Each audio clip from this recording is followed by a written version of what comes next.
नवरात्रि का गुरुवार सबसे खास और श्रेष्ठ होता है। आप हार रहे हैं, दुख पा रहे हैं, विवाह की बाधा है, तो इस दिन माँ कात्यायनी का पूजन होगा, जो कि सौभाग्य देने वाली देवी मानी जाती है। विवाह के अड़चनों को दूर करने वाली देवी होती हैं। रोग, कर्ज और सभी तरह की पीड़ाओं का नाश कर कर जीवन में सुख सौभाग्य देती हैं।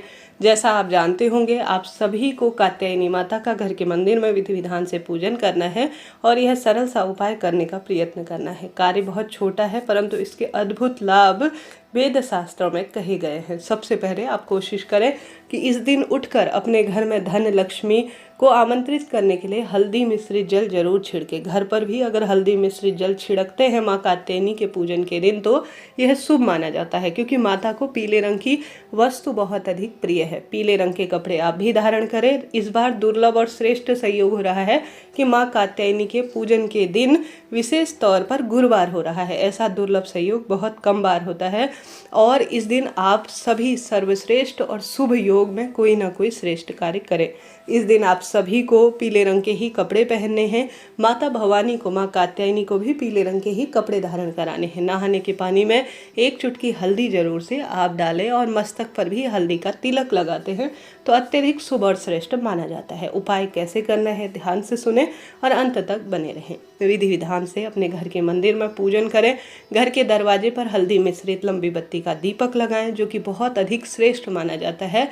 कुंवारी लड़की, सुहागिन महिला सभी इस दिन अपने आप को सुसज्जित करें और सबसे पहले उपाय करने से पहले आप कोशिश करें कि इन दो स्थानों पर आप हल्दी का स्वास्तिक जरूर बनाएं। वह दो स्थान है केले वृक्ष और तुलसीमय। कैसे करना है ध्यान से सुने। यह दोनों ही वृक्ष देवतुल्य और जो है देवता और देवी तुल्य माने गए हैं। जहाँ केले वृक्ष में कदली वृक्ष इसे संस्कृत में कहा जाता है, यह श्री नारायण का स्वरूप माना जाता है। तो तुलसी का जो पौधा है वह साक्षात देवी दुर्गा, माँ लक्ष्मी का एक स्वरूप है, माँ वृंदा का एक स्वरूप है। आपको उपाय कैसे करना है ध्यान से सुने और अंत तक बने रहें। आप सभी को सबसे पहले अपने घर पर विधि विधान से, जैसा कि माँ कात्यायनी को शहद बहुत प्रिय है, तो अपनी मनोकामना कहकर किसी कटोरे में या किसी भी पान के पत्ते या किसी भी वस्तु में आपको शहद का भोग माँ भगवती को अपनी मनोकामना कहकर जरूर लगानी है। माँ के समक्ष हल्दी मिश्रित दीपक आप जरूर से लगाएं और विधि विधान से माँ को पीले फूल समर्पित करने का प्रयत्न करें। यह आपके दुर्भाग्य को दूर करेगा और सौभाग्य में अद्भुत तरह से वृद्धि करेगा। अब यह जो हल्दी की एक गांठ का उपाय है साबुत अवस्था में, उसे कैसे करना है आप ध्यान से सुने। इस उपाय को करने के लिए या तो आप केले वृक्ष के पास चले जाएं या आपके घर पर जो तुलसी है उस स्थान पर करें। दोनों स्थानों में से किसी एक स्थान पर करें।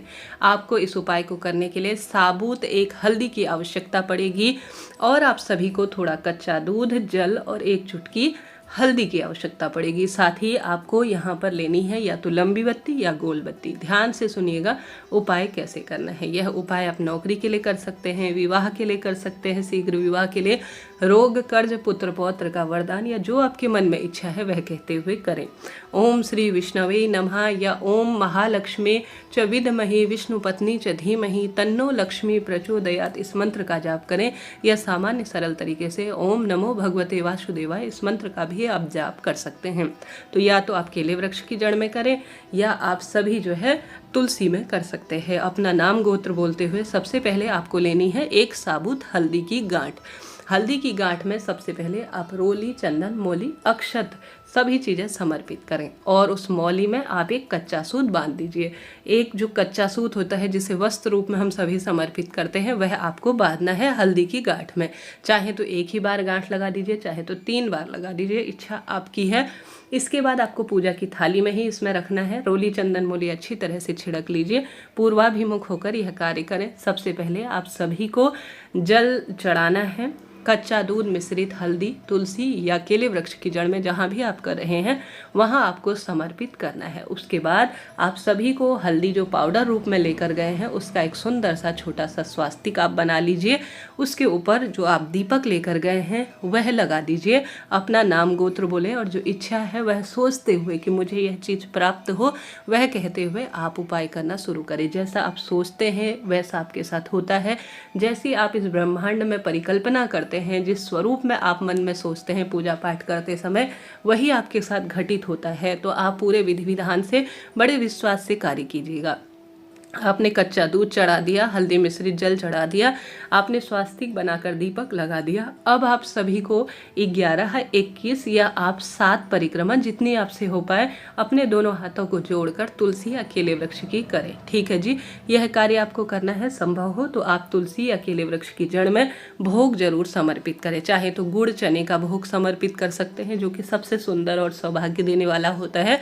यह कार्य करें। उसके बाद आप सभी को जो केला या तुलसी में आप यह उपाय कर रहे हैं, जब आपकी पूजा विधि संपूर्ण हो जाए, नियम हो जाए, आप माता तुलसी और महालक्ष्मी का ध्यान करें, श्री नारायण और माँ कात्यायनी का ध्यान करते हुए अपनी झोली पसार लीजिए और कहिए कि हे माता भगवती, मेरे जीवन में सुख सौभाग्य का वरदान हो, धन संपदा मुझे मिले, रोग कर्ज मेरे कट जाए, ऐसी प्रार्थना करते हुए आप सभी को जो आपने साबुत हल्दी ली है उसमें आपने रोली, चंदन, मोली, अक्षत समर्पित किया है, साथ ही उसमें आपने एक धागा बांधा है अर्थात कलावा बांधा है, उसको अपना नाम गोत्र बोलकर, अपनी मनोकामना बोलकर आप सभी को तुलसी की जड़ में अच्छी तरह से दबा देना है अपने हाथ की मदद से। अगर आप इस हल्दी की विशेष गांठ को कात्यायनी माता का ध्यान करते हुए अगर दबा देते हैं तो कैसा भी दुर्भाग्य हो रहा हो वह सौभाग्य में बदलेगा। आप जानते होंगे हल्दी में एक ऐसे गुण पाए जाते हैं जो कि पेड़ पौधों की हमेशा रक्षा करते हैं कीटाणु, विषाणु इत्यादि से, और इसके आयुर्वेदिक लाभ तो अद्भुत कहे गए हैं। ज्योतिष दृष्टिकोण से हल्दी बहुत शुभ मानी जाती है।